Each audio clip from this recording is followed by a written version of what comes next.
Unsee the future.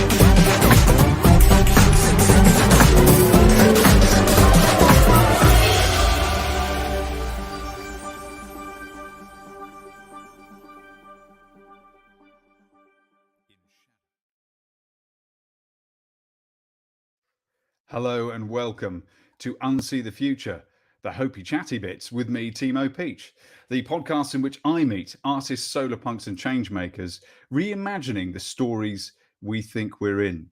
How are you doing? Are you feeling really agent and changemakery and positive? Or are you feeling increasingly useless and what's it all for? Wherever you are on the spectrum of your feelings, staring at the world or trying not to stare at the world, I hope that you will find this little space an encouraging, silly seeming, but thoughtful space to recalibrate a little bit of hope and positivity about how to change the story you think you're in. It's big out there, but in here, it's intimate and thoughtful, and it can even be fun despite everything, because man, do we need to play our way into new futures. So who is my guest today? I can't wait to get into conversation with my guest. She describes herself as a queer non-binary trans woman living on unceded Awabakal land. She is currently doing her PhD research, and this is it: Solarpunk, ideologies of resistance, resilience and hope. It's a project that sits, she says, within the discipline of sociology and anthropology, and investigating solarpunk as an emerging movement of the Anthropocene, what comes after the Anthropocene as we've known it. She says, I'm interested in what solarpunk means to people, what they associate with it, and how it interacts with other movements and locally grounded projects that align with its principles, seeking collaborative and creative responses to climate change and social injustice. She says, I really care about what solarpunk stands for. She is your friendly neighborhood anarchist. It is Ivy Scurr.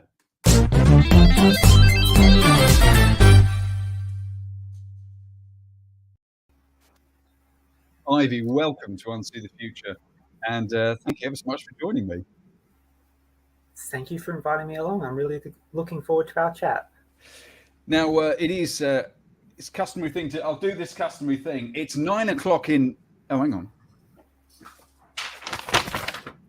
It's 9 o'clock in Bournemouth. It's midday somewhere in this side of Central Asia. What time is it wherever you are in the world, Ivy?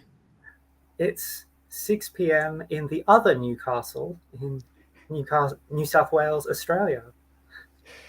Excellent. Thanks for joining us at tea time right where you are. The clock is flipped for me. I've spoken to a lot of people in America in previous times, and you are in Australia, just north of Sydney, I understand.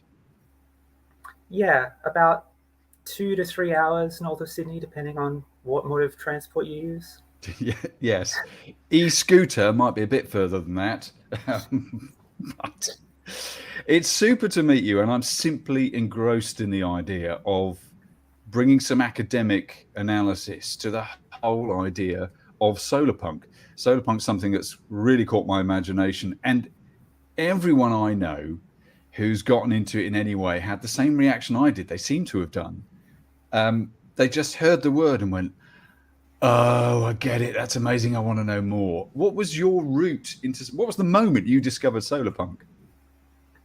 I think I probably first started hearing about it around 2015, and it was on Tumblr. I was seeing people sharing artworks and conversations about what solarpunk fashion could be like, solarpunk approaches to like accessibility for disabled people, climate justice, etc. And that sparked my interest. And following that, I was I guess, interested in a lot of overlapping like environmental and social justice issues, got involved with the local environment movement and the First Nations justice movement in my home city, at the same time as doing my Bachelor of Social Science. And then through doing my undergraduate and then my honors research and then thinking about doing a PhD, I was talking to my PhD supervisor about potential topics, and I was like, I'm interested in this space of social justice and environment. There's this thing I've been following online for a while. It's Solarpunk. And my supervisor was like, what's that? So I gave her like a sort of really general, oh yeah, this is what it's about. And she responded with, amazing. Write a proposal on that, do your PhD on that. And I was like, okay. And so here I am. Now that Ivy just goes to show the tyranny of the academic system, where professors can simply get students to do their bidding. Oh, I want to find out about that. Go and do a thesis on that. Find out for me. It is an issue. Lovely understatement. Now, I want to get into into themes of place and where you are geographically and how that's informed you. Already you're implying it. But first of all, let's just start with the big picture. Who is the Solarpunk community? And like all the words, groups we attach the word community to, is it a community? Where did you start? Well, that's a big question. And it's one of the key questions of my thesis project is what even is Solarpunk? What is the online Solarpunk community? How much of a movement is it? And so I went back to all the things I was following on Tumblr and did some Googling and was like, what other social media platforms exist? I'm vaguely aware of some. I'm on a couple. And I'd heard about some of the Solarpunk anthologies that had been published. And so I just started writing stuff down. And I got a Reddit account and had to figure out how to use Discord and had to figure out how to use Instagram and just started following people and looking up Facebook groups and what subreddits there were. And then part of my ethics clearance and part of starting my field work was contacting the moderators of different online groups and going, hey, I'm hoping to do this research project. Are you okay with me maybe doing it in your group? I'm happy to make a public post in the group and sort of let everyone know who I am and what I'm about, and that they can choose to contact me and they go, hey, I don't want you to use any of the stuff I post about online, then I won't. And so it's just that slow process of just looking and trying to figure out who was there, who was active, who seemed to be the big voices, and then start writing down what they're talking about. Yeah, all sounds logical. And who was that? A slow, like Solarpunk or like growing things like permaculture? Was it a slow process? Were you calibrating your expectations to kind of this being a slow researchy thing, or did you hit it off with some people quickly? How was that experience in the early days? Well, some people I'd been following online for a while, and that gave me a bit of a grounding. And there was a few, with some of my posts and contacting group moderators, some of it was very slow, waiting to get responses. Some people immediately responded with, wow, I'm really excited that academics are looking at this. But yeah, the whole process of going, hey, how do you even do an ethnographic research on a globally distributed thing? Well, yes, Ivy, how do you? And the process of figuring that out and how digital research works. And very luckily, I am doing a primarily digital, online ethnographic research because the pandemic happened. Yeah. But yeah, so the process of figuring out where all the groups were and what platforms were active and what things I could get access to and who I was going to try and contact, that took several months, and getting my proposal approved and my ethics approved. And then I've been doing field work for about 12 months and interviewing people and just observing and participating in online spaces and reading more solarpunk fiction, been slowly working through the backlog of published anthologies. Yes, yeah. There's quite a few out there now. Yeah. Well, we'll come to fiction. I was thinking about some of the platforms to use. I'm discovering how to use Discord, and I find Discord and Reddit in a different sort of way. They are like a sort of code to crack because they feel still quite old webby, and I think the nerds like that. It's lots of texty galleys of things, and Discord to me feels like a video game. It's that sort of, or a video game chat room, and I've really had to kind of, like an old guy, work out the settings to get in, and then once in that richness, wow, there's a lot to find. Are you a natural academic, do you think? Do you enjoy that kind of quiet getting in amongst the richness? Yeah, I mean, I've always been like a kind of weird outsider nerd, Right. and so doing Fair play. informal High five. academic inquiry, like before I even trained to be an academic. Right. So it's very much how I approach a lot of things.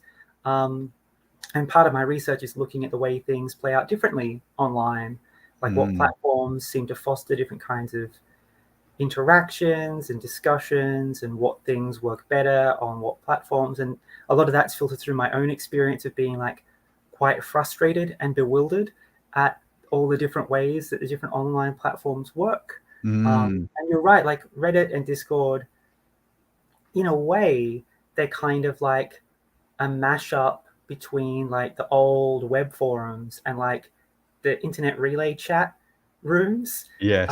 That kind of a blend of that in a very different way to a lot of the other web 2.0 kind of social media platforms. Yeah. Yes, there's a sort of weird digital heritage vibe about them that can feel quite exclusive, I guess, talking humanly. Maybe that's why people still like that vibe. Yeah, I find Discord in particular is little insular silos, and you need to get an invite to join the secret club where the conversations happen. And then you've got to be, if you want to be involved in the conversations rather than just catching up on them after the fact, you've got to be awake at the right time.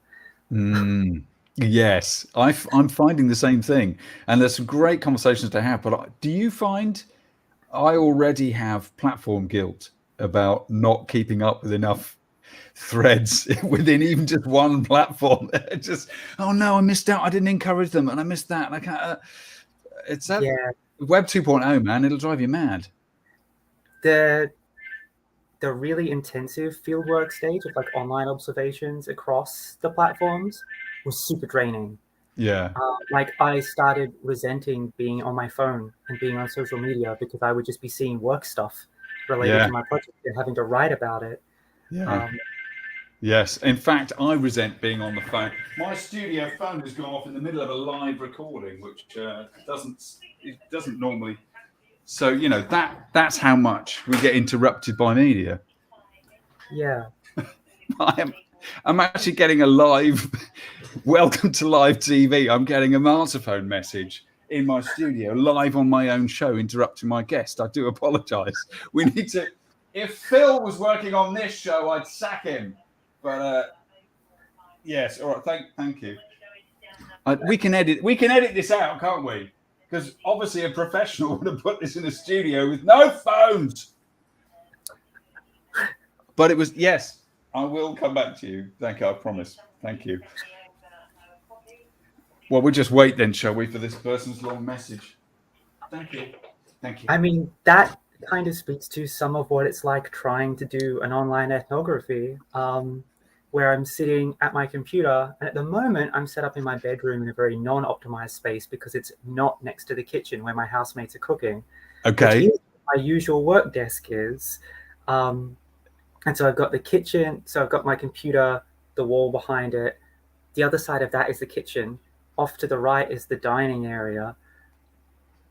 Behind the wall behind me would be like the toilet and laundry. And so I'm in the middle of interviewing someone, and all of a sudden you can't hear any dialogues. All you can hear is the hot water service running.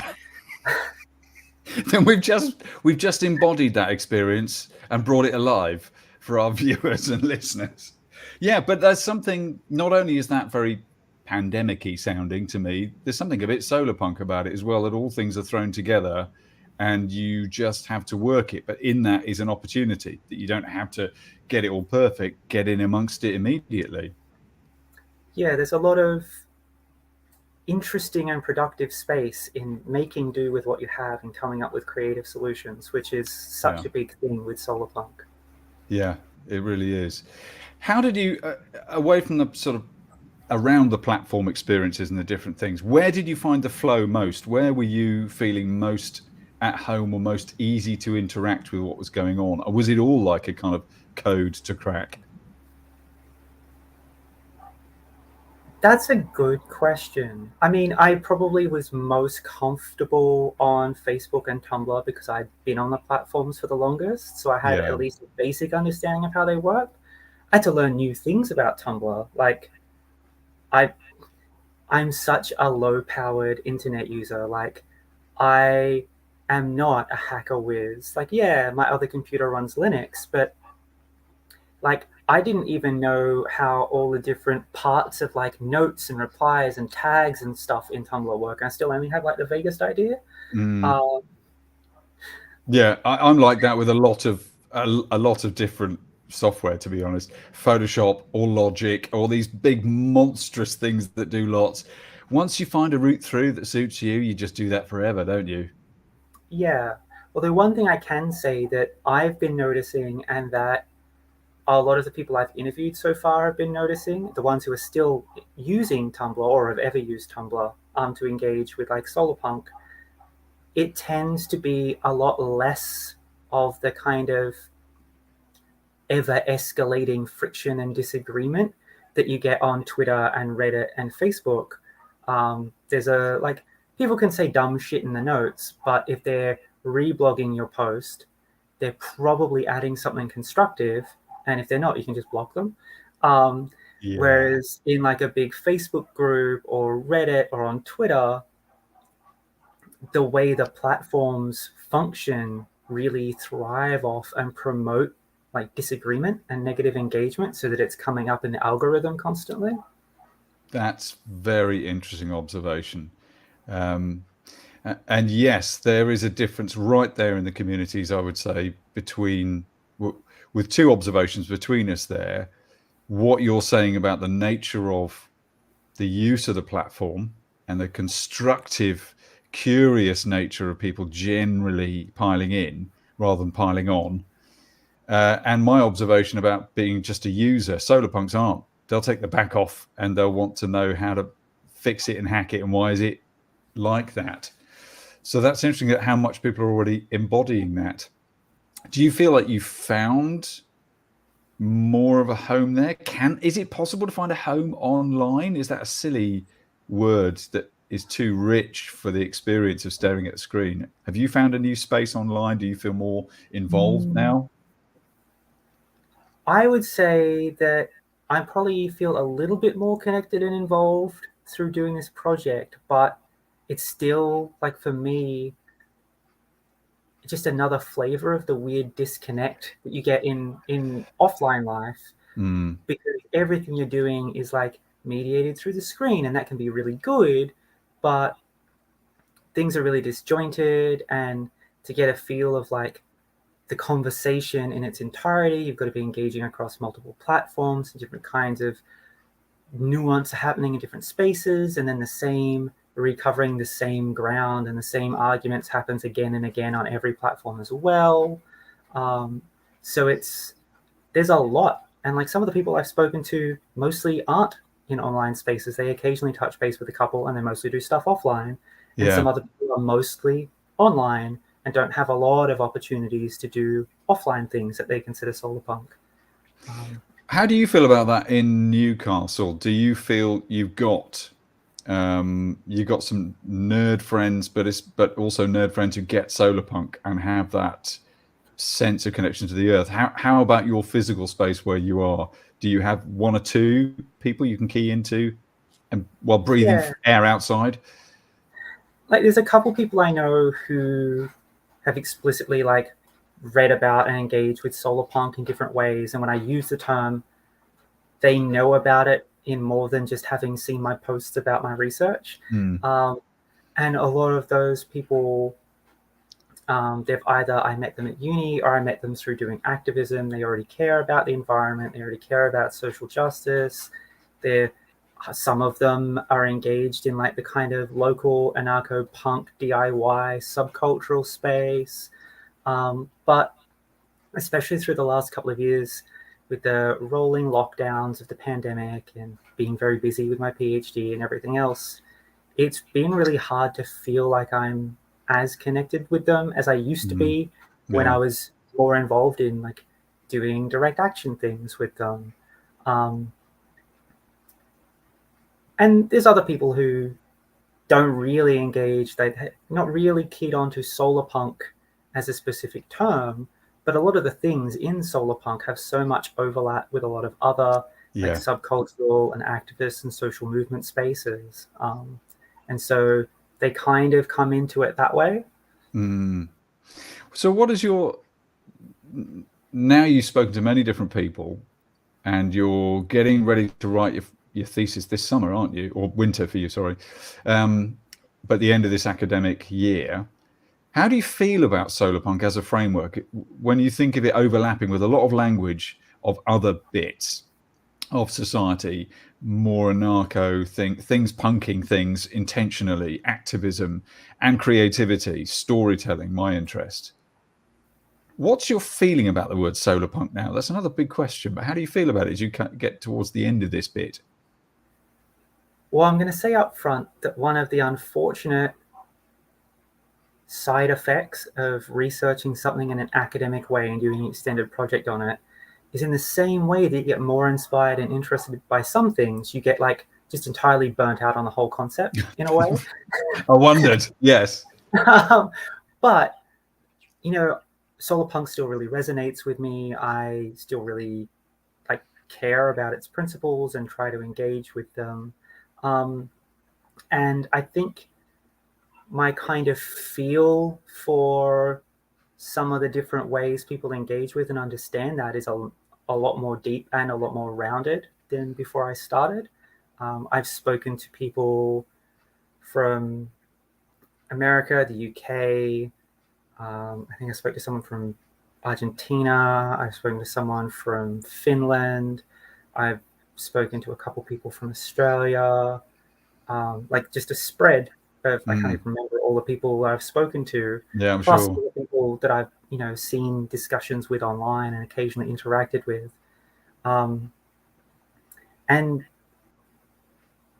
the core principles of caring and fostering hope and trying to do something about the world to help make it better, whether that's through creating art or stories or sharing them, or whether that's through doing local activism or research or remediating your local environment or whatever it is that they're doing that is part of all the different things that can help make the world more solarpunk. Some of them are spread across a lot of things. Some of them really focus in a couple of areas. But it's the core principles of pushing back against capitalism, fighting against climate change, trying to make the world more livable and just and friendly and inclusive. That's what they're trying to engage with. And those are, I think, some of the key things that solarpunk as like a concept and a lot of the stories and artworks it creates to inspire people to move towards that, those are a lot of the key principles in that from what I've seen. Yeah. And the point there is that you don't have to be thinking, oh, am I doing solarpunk? And they won't be while they're doing it. You'll just follow your passion into the thing that gets you excited or engaged where you are. And it's likely to be local if it's solarpunk. You're likely to see the value of just putting hands in the soil where you are, whichever expression of it is for you. And then solarpunk's just in the background as a framework you can refer other people to, a little bit like the global goals. I often think of them as a sort of framework in order to give people some frames of reference. Solarpunk's this inspiring story to tell every now and again. But, I think therefore it's interesting that you have actually stepped back academically, thrown yourself on the grenade and gone, right, I'll slightly ruin solarpunk for me by saying, what is it? And your thesis is going to be a very helpful document to hold up for the community, isn't it? At the end, is that how you feel you want it to end up? I hope so, because the way I've been lucky to have the privilege to do this, the way that I try and embed and shape the research that I choose to do, and I've been really lucky doing it as like a student researcher in my various programs that, yes, they get me a certificate and hopefully I get further work, but like whatever, is through that kind of like community-oriented activist lens rather than just an extractive academic lens of going, well, I'm asking for all these people to share their experiences and their time with me so I can write this huge thing. Hopefully, the things that I'm weaving together in it and then presenting are useful to people in various parts of the Solarpunk community and not just of like academic interest to the people who will decide whether I get to be a doctor or not. Yeah. And there must be a sense of irony in that for you, because you are, being in Australia, you appear to have a strong sense of the geography and the history of where you are, that where Solarpunk, as Jay Springett describes it, he sees it as the political wing of permaculture. But permaculture itself is, of course, a kind of academic systematizing of lots of indigenous practices and instincts. And so for you to do an academic thing on Solarpunk, it is a bit sort of ironic, but I still find it interesting. How have you married that with your sense of place where you are in Newcastle and its actual history before the British and other white settlers got there? Yeah, well, that's been a thing that shaped a lot of like my research and thinking and the way I've done activism is when I started getting involved with things, the people I was getting involved with were like, we have to talk about, genocide and colonization. We have to talk about First Nations justice. We have to be respecting and engaging with what the Indigenous people whose country we're on like want and need, and valuing their knowledges while engaging with this like legal structure and economic structure that is causing all of these issues and driving climate change and everything else.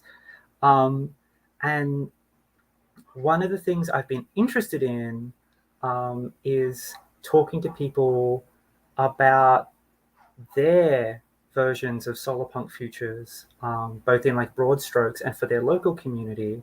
And one of the reasons why I'm so motivated to talk about and engage with solarpunk is because of that hopeful visioning. It's engaged with pragmatism and it's engaged with things that are actually achievable, but it's also saying, hey, things could be a whole lot more interesting. And then through drawing these stories, we can like prototype and think through the different parameters of how things could be different and how that could maybe mess up some other things and how we're going to account for that. But it's so important, and so many people have spoken about this before, that we have that to push back against just the status quo and all our narratives about the future being collapse. Because I personally struggle with like future anxiety and climate anxiety and existential dread a lot.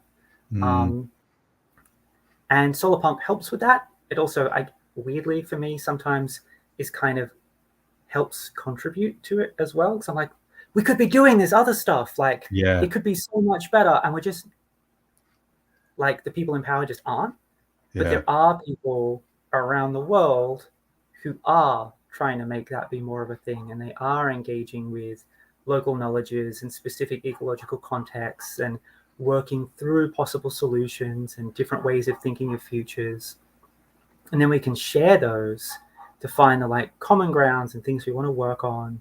And maybe something from that way over there context could be really useful in our context. Maybe it's not. Maybe it's something different.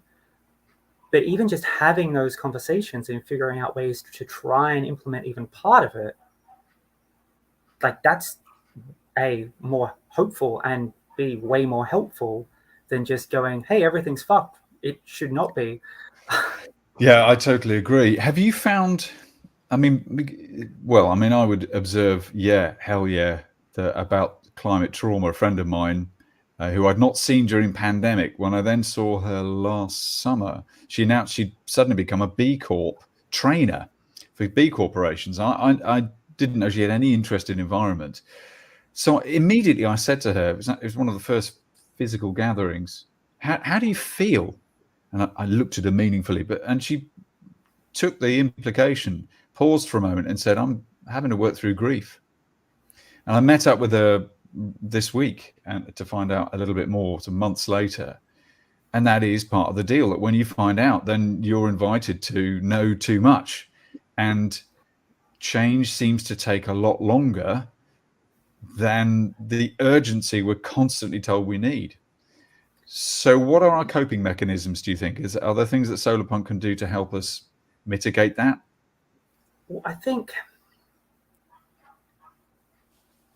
some Solarpunk stories maybe don't do this super well, and some of them probably do it in an unnecessarily preachy way, or in a really like kind of you pick it up but it's not explicit way. But I was having this really interesting conversation about grief and the role of grief, because some people would argue that engaging with grief about the climate and the everything will bog you down, and you should just be doing stuff.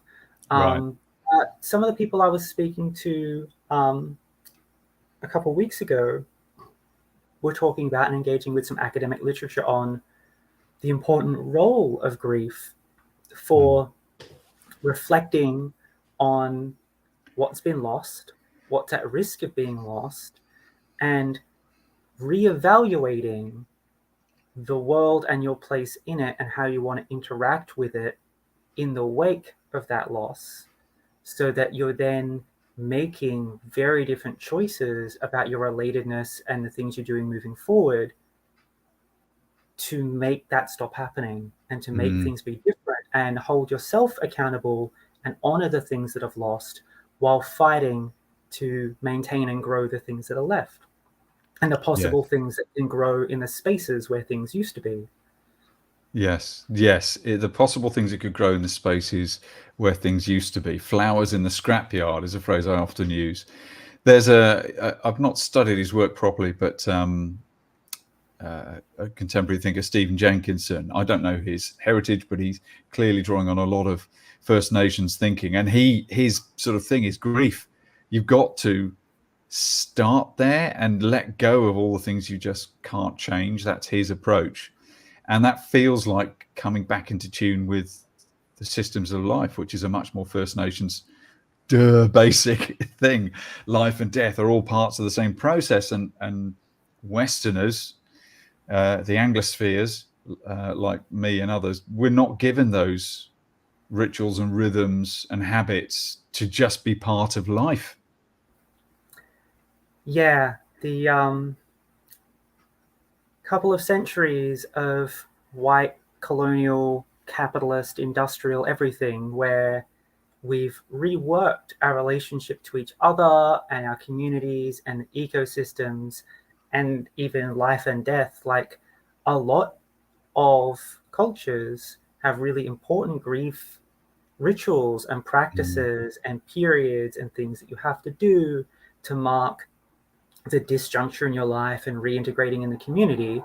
But I know in a lot of like white, like Western, like English speaking countries that are heavily industrialized and heavily capitalist, it's cool. So your mum died.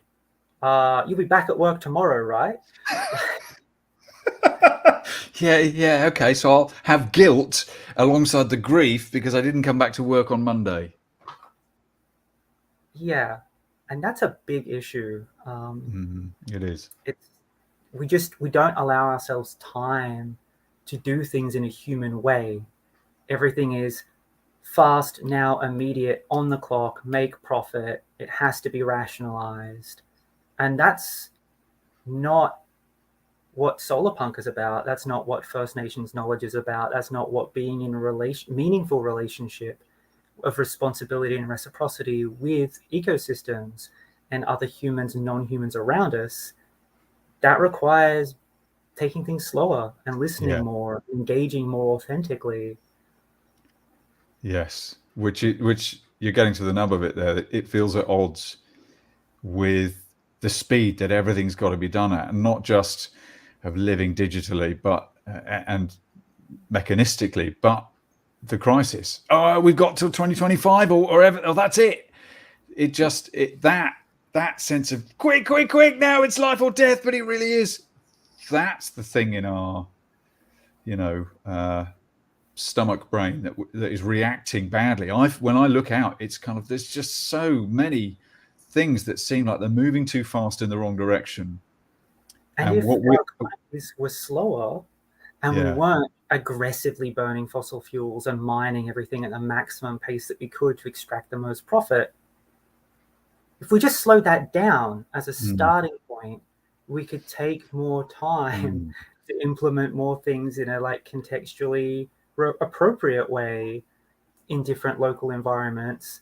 But everything is just so fast and so big and so interwoven with all these global and national power structures and economies and underhanded kickback schemes and everything else. And you're like, well, how do you even address that? Where do you put your energy?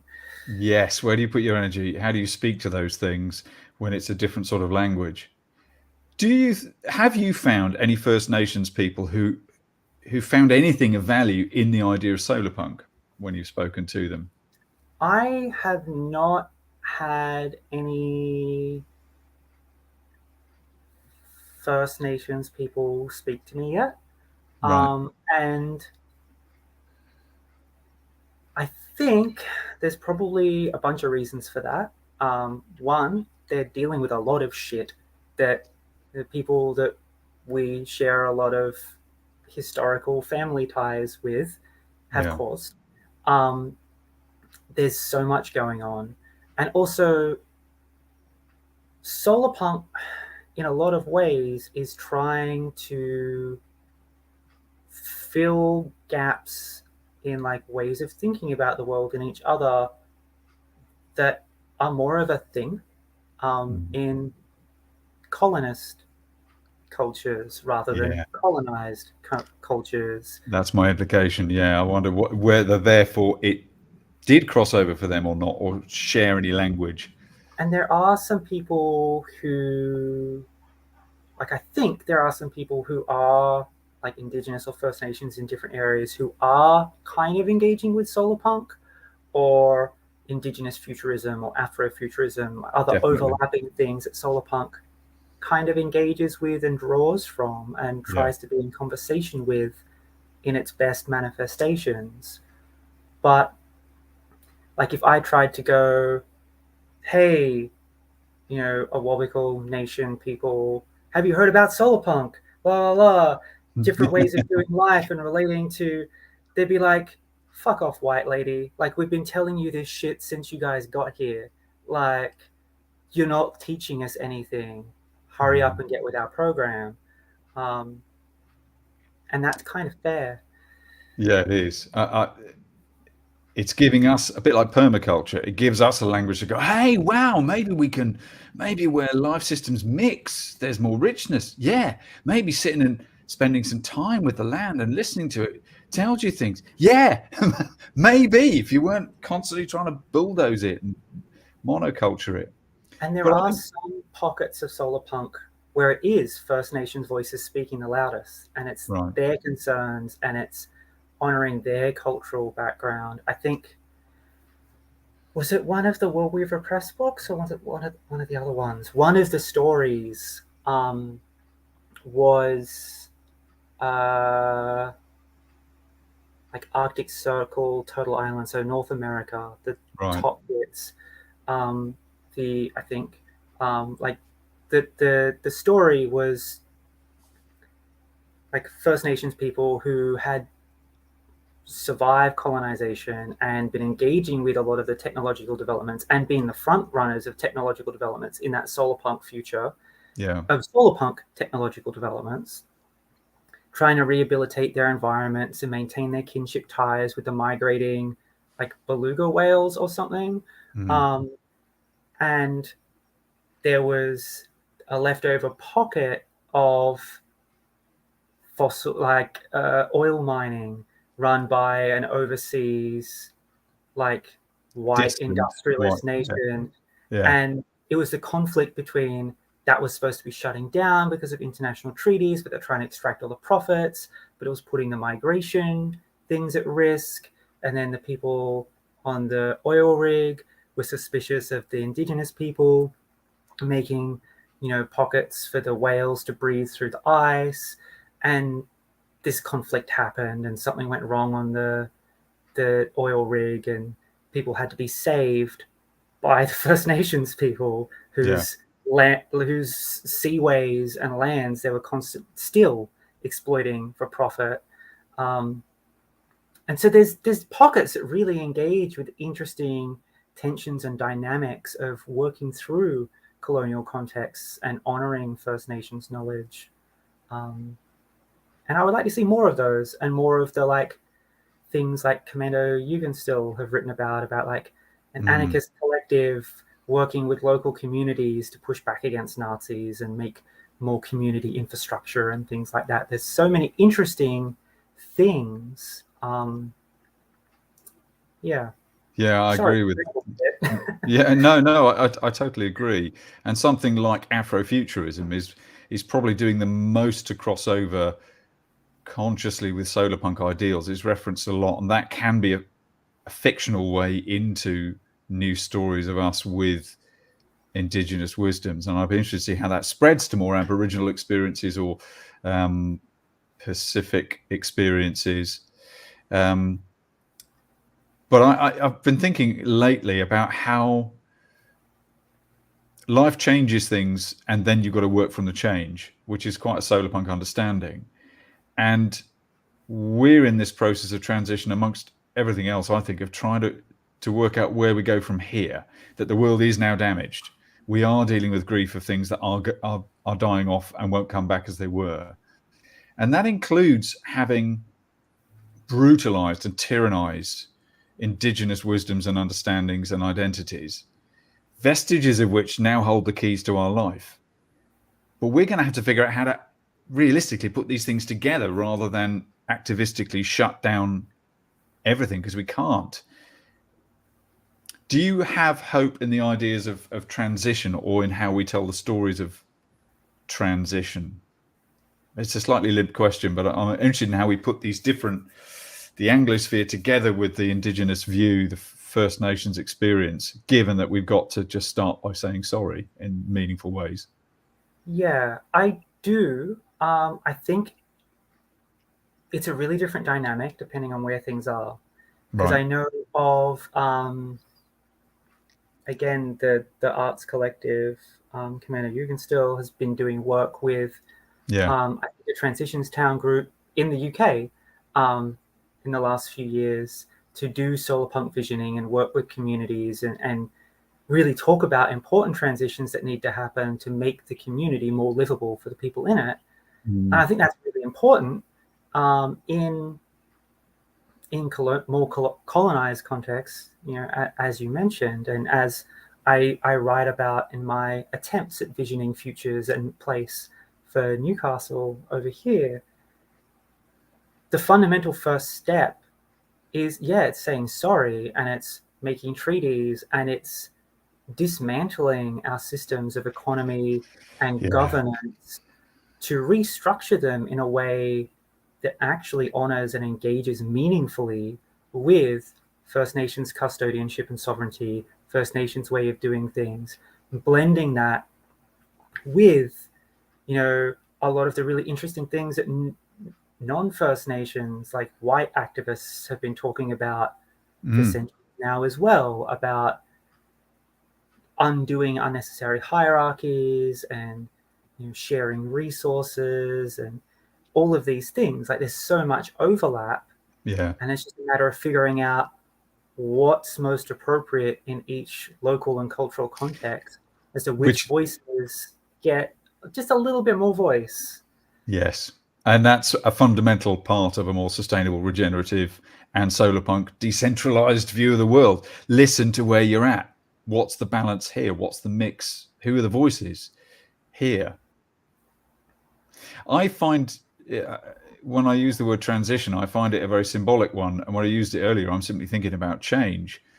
But I wonder, some of my excitement is in the idea of the things that are emerging, truths of what it means to be human, and getting sort of leaking out like those little flowers in the scrapyard. They're signs of something way down the road beyond collapse, which is really what we are looking out for, hanging on to. I wonder whether the emergence of transsexuality as a story, for example, which you can testify to me, that feels really symbolic, putting a weight on your shoulders, but it's speaking, and the breadth of the queer experience.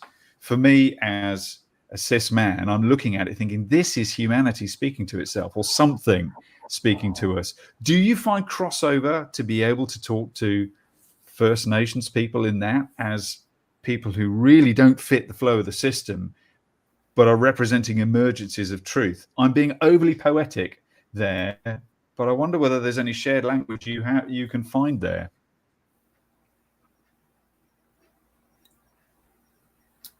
It's complicated. I mean, the first thing to recognize is that, you know, trans people outside of the assumed binary of, oh, we looked at your physical form when you were born and assigned you into male or female, and that's just what you are. Yeah. Like, that's a fairly recent thing to become really solidly codified. And then colonizers kind of exported that and pushed that on everywhere. There are a lot of like indigenous nations and cultures where there are a plurality of different understandings of how gender works and how bodies work, and the social roles and interactions between different gendered positions. Some of them have a couple of different genders. Some of those gendered experiences have a lot of similarities with the way that we tend to understand and talk about being transgender in like an English kind of Western context. Some of them are very unique and culturally specific.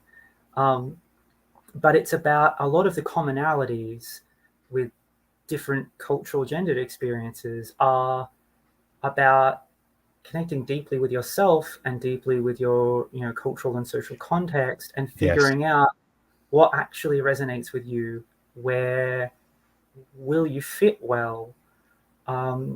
Yes, that's the real challenge. That's the real challenge over humans. But there are a lot of distinct different things where, you know, being trans is an aspect of existence. Being indigenous and dealing with ongoing colonization and genocide is a completely different, like, orders of magnitude more intense thing. And they can overlap and they can intersect.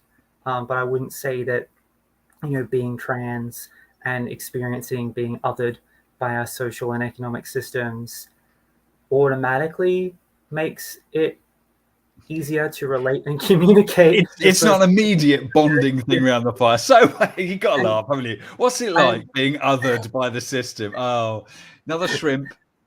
But yeah, I mean, there are so many ways you can be screwed over by the system, being disabled, being a migrant, like, and there's things in our experiences where we can go, hey, the status quo sucks and it's actively trying to eradicate us.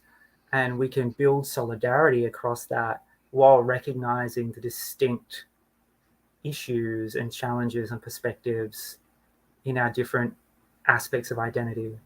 It's holding space for each other in that conversation, where sitting around the figurative campfire, you know, there's active listening, there's knowing when to testify, and that your truth is speaking for others, and when to listen is the most basic way of putting it. I'm interested in the sense of storytelling in this, that it helps us get our images around it, and that stories like these are starting to be told more than when I was growing up. That's an interesting emergence to me. And I'm very conscious of storytelling sounding babyish and blundering over brutality and over the deep grief of trauma that we're actually talking about in all these different ways, personally and collectively.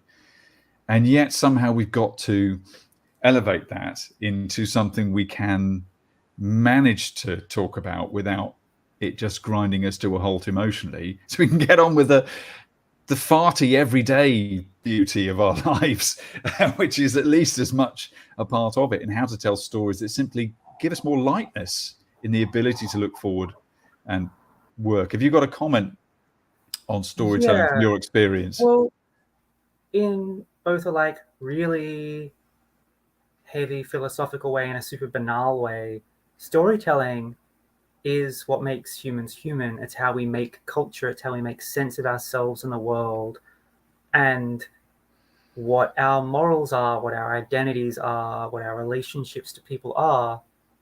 All of that's constructed through story. And, you know, a lot of Indigenous cultures, this is more explicit because their history and knowledge is transmitted orally through story. We've kind of abstracted that a bit with our Yeah. encyclopedias and scientific journals, but all of those are telling stories. They're just specifically approved by the appropriate authorities for reproduction stories about ourselves. And the different stories we tell about ourselves and our connections to each other and our responsibilities to each other, and what emotions do we feel, what things do we value, that's all embedded in story. And one of the really neat things about Solarpunk is it's going, hey, the stories we've been telling about ourselves and our future have been actively harming us and actively contributing to destroying the web of life that we are part of and rely on. Let's do some work to unpack that and start experimenting with other stories about what it is to be us and how to live in the aftermath of the things that we've done, and how to live through trying to do stuff about that. That's beautifully summed up. I have just one last question for you, I think, though I'd happily sit around the fire with you for another hour. I ask all my guests to consider an artifact that they would leave forward for other generations. It could be a notion, an idea, a poem, a thing, an actual symbolic object. It can be anything, an idea that you would like to leave from now forward into future generations to speak to them or for you in some way. What do you think that might be? I think probably much like a lot of your other guests, I struggle with this one It because is hard. I don't know what I'd say. one thing to distill it down to. Would it be my ramblings about the future and how to be human? Would it be my very utilitarian pocket knife that I've put some fancy stuff on to make it a bit more aesthetically pleasing? That's all about, like, it's not for fighting people, it's for doing practical things for solutions. The amount of times that me and a pocket knife and some rope has pulled the student association's event that was about to collapse, or marquee that was falling apart, or this flag had to be up, or whatever. The amount of times that just having a utility knife helps you deal with a DIY problem. I don't know, maybe it could be as like abstract and concrete as that. That sounds like it, especially if you have patterned it with some stories of your own actually on its shaft. That sounds like a nice relic. I was actually, finally, just before we wrap up, I was thinking, are you seeing an emergence of using, do you find hope in the idea that people are beginning to use Aboriginal names for things, you know, Mullumbimba instead of Newcastle, talking about those things? Are these flowers in the scrapyard for you, along with other things? What's a flower of hope in the scrapyard for you? I think they really are an important step and, I guess, manifestation of that slow but crucial cultural change of recognizing the histories of the place and the current ongoing dynamics in the place, and honoring the people whose land we're occupying, and going, well, actually, our ancestors came over here and subjugated all this stuff and instituted all these really harmful systems. And there was all these pre-existing things that were in harmony with the place. And if we're going to be fixing culture and fixing country and fixing the ecosystem and moving towards a better world, we need to be engaging with and honoring that. And so it's a very intentional practice that a lot of activists in particular have been pushing, and is starting to be picked up by other like local councils and things like that, to at least co-recognize the Indigenous name for a place. Yeah. And I know I watched a little film that was about like hopeful, like if we did things about the climate, etc., what could Australia look like in like 10 years' time? And it was still quite reformist and a little bit constrained in its visioning. But one of the things that was showing positive, like ncultural and ecological growth was renaming the map with the First Nations names. Rename the map. Yeah. And making treaties and having, you know, Indigenous voices in our governing institutions so that they could speak for country through their tens of thousands of years of relationship with it. Wonderful. There are so many things to pick over our conversation there. I can't wait to read the thesis when you've done it. I bet you can't wait to have actually written it. Yes.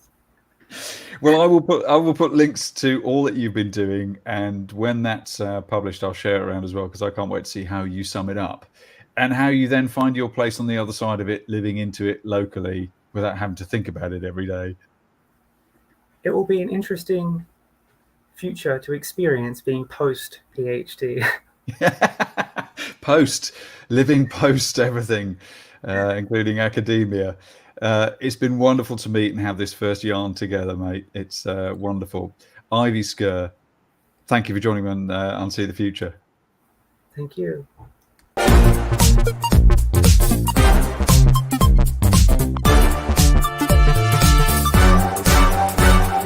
Unsee the Future.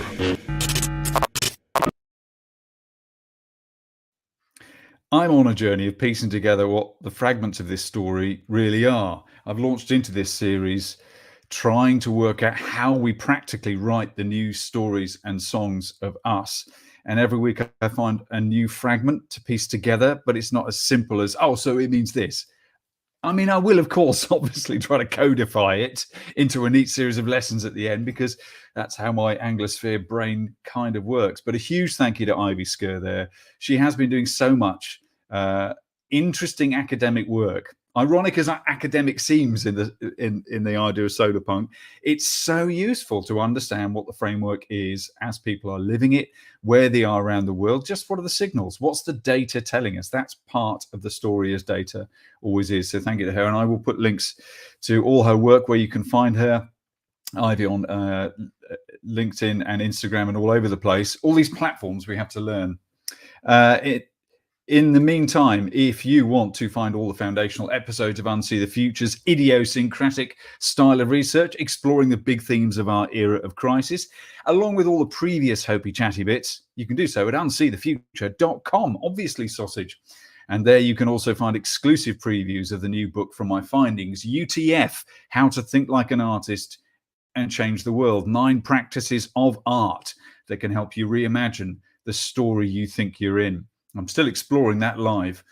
You can encourage me by becoming an amigo at joining the Unsee the Future mailers, and you can find out all about me as a music artist and my creative context at momotempo.co. When you need cheering up, that might be a thing. What story do you think you are in? And are you figuring out yet how to change it? Let's encourage the more hopeful human tomorrow. Ciao for now. How big do you want to be? We'll rule the galaxy. How much you want to get? How much you want to get?